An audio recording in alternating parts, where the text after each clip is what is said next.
나는 원룸에서 10년을 버텼다. 악착같이 돈을 모으고 마침내 신축 아파트를 구입했다. 좁고 낡은 방에서의 삶은 끝났다. 이젠 내가 꿈꾸던 곳에서 새로운 삶의 시작이다. 이삿짐을 풀고 넓고 깨끗한 거실 한가운데에서 햇살이 스며드는 것을 보며 마음속 깊이 퍼지는 행복감을 느낄 수 있었다. 10년을 인내하며 일한 보상을 드디어 받았구나. 이사 기념으로 평소에는 꿈도 못 꾸던 호화로운 저녁을 차려 먹었다. 그런 뒤 침실에 푹신한 침대에 누웠다. 그동안 너무 바쁘게만 살았어. 이제는 좀 더 여유를 갖고 살아야겠다. 나는 만족스러운 한숨을 내쉬며 눈을 감았다. 침대는 포근했고 조용한 밤의 정적이 나를 편안히 감싸줬다. 그런데 갑자기 정적을 깨는 소리가 방 안을 울려다. 무언가 무겁고 둔탁한 소리가 벽에 울려 퍼졌다. 나는 심장이 철렁 내려앉으며 침대에서 벌떡 일어났다. 윗집에서 애를 5은 낳았나 본데? 이게 바로 층간소음이라는 거겠지. 오늘은 이사 온 첫날이니 그냥 넘어가자. 나는 스스로를 다독이며 억지로 소음을 무시하려 했다. 하지만 둔탁한 쿵쿵쿵 소리는 점점 더 뚜렷하게 내 머릿속에 박혀가다. 소음은 무려 4시간이나 이어지다가 마침내 멈췄다. 다음날 아침 출근 준비를 마치고 윗집 때문에 작은 쪽지를 남겨다. 층간소음이 심합니다. 조금만 조심해 주시면 감사하겠습니다. 이 정도면 알아듣고 조심하겠지. 그러나 퇴근 후 저녁 식사를 마치고 침실에 들어가자 다시 그 끔찍한 소리가 들려왔다. 아, 내가 쪽지까지 남겼는데도 막무가내잖아. 나는 분노와 피로를 억누르며 귀를 막고 억지로 잠을 청하려 했다. 밤은 길었고 소음은 어김없이 4시간 정도 이어지다가 사라졌다. 모든 게 완벽했는데 이웃을 잘못 만나구나. 젠장. 다음날 아침 나는 결심을 굳히고 윗집을 직접 찾아가다. 누구십니까?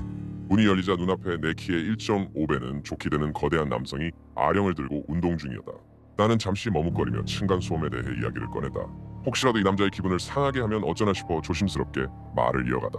남자는 내 이야기를 가만히 듣더니 천천히 입을 열었다. 쪽지는 읽었습니다만 저는 낮에만 운동을 합니다. 밤에는 일을 하러 나가거든요. 그의 말은 단호했고 말투에서 거짓말을 하는 기색은 느껴지지 않았다. 나는 고개를 끄덕이며 윗집에 대한 의심을 접고 집으로 돌아갔다. 하지만 마음속의 의문은 여전히 가시지 않았다. 밤에만 들리던 그 기묘한 소음은 도대체 어디에서 나는 것일까? 윗집이 아니라면 아랫집인가? 나는 다시 계단을 내려가 아랫집 벨을 눌렀다. 벨을 눌러도 아랫집에선 아무런 반응이 없었다.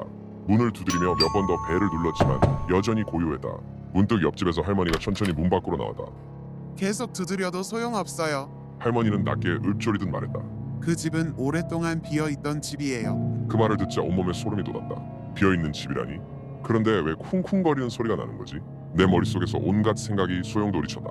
나는 어지럽고 불안한 기분을 억누르며 다시 집으로 돌아왔다. 하지만 긴장은 풀리지 않았다. 밤 10시가 되자 어김없이 쿵쿵거리는 소리가 들려오기 시작했다. 더는 못 참겠어. 나는 이대로 미쳐버리기 전에 서둘러 아래층으로 내려가다. 나는 문을 두드렸지만 아랫집에서는 아무런 반응도 없었다. 초조함과 짜증이 섞여 한숨을 내쉬며 궁시렁거리고 있을 때 옆집 문이 열리며 할머니가 얼굴을 찡그린 채 나타났다. 아랫집에는 아무도 안 산다니까 왜 자꾸 문을 두드리는 거야? 밤중에 왜 이렇게 시끄럽게 해? 나는 억울함에 목소리를 높였다. 이 집에서 층간소음을 내는 사람이 있다고요. 밤마다 쿵쿵거리는 소리가 들린다니까요. 할머니는 나를 노려보며 헛웃음을 지었다. 지금 무슨 소리도 안 들리는데 환청이라도 듣는 거 아냐? 정신 좀 차려. 그 말에 더 억울해진 나는 할머니와 점점 언성을 높이며 말다툼을 벌였다.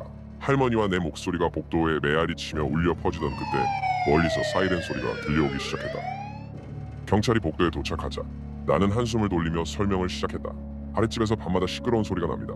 쿵쿵거리는 소음 때문에 도저히 잠을 잘 수가 없어요. 경찰은 고개를 갸웃거리며 아랫집 문으로 다가갔다. 그는 문에 귀를 대고 소리를 들으려 했지만 이내 고개를 저으며 나를 쳐다봤다. 어떤 소리도 들리지 않는데요? 나는 억울함에 치밀어 오르는 분노를 참을 수 없었다. 아랫집에서 분명히 소리가 난다고요. 저는 들었다니까요. 쿵쿵거리는 소리가. 그러나 내 외침은 경찰에게 닿지 않았다.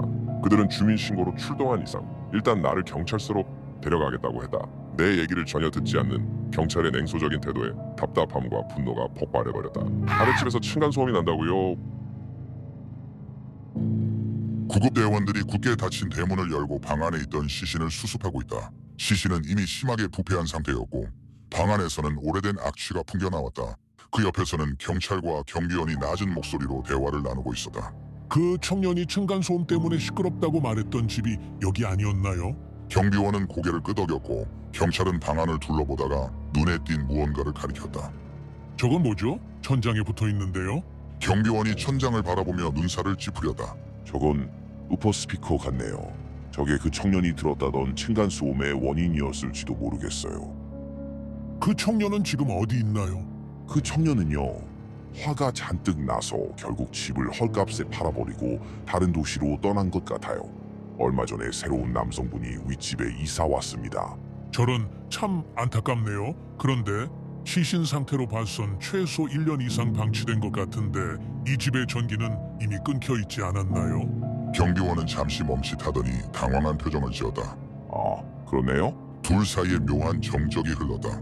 그때 위층에서 발소리가 들려왔다. 경비원과 경찰이 동시에 고개를 돌렸고 위에서 누군가 서둘러 계단을 내려오며 절규하듯 외쳤다. 아랫집에서 시끄럽게 층간소음을 내고 있어요.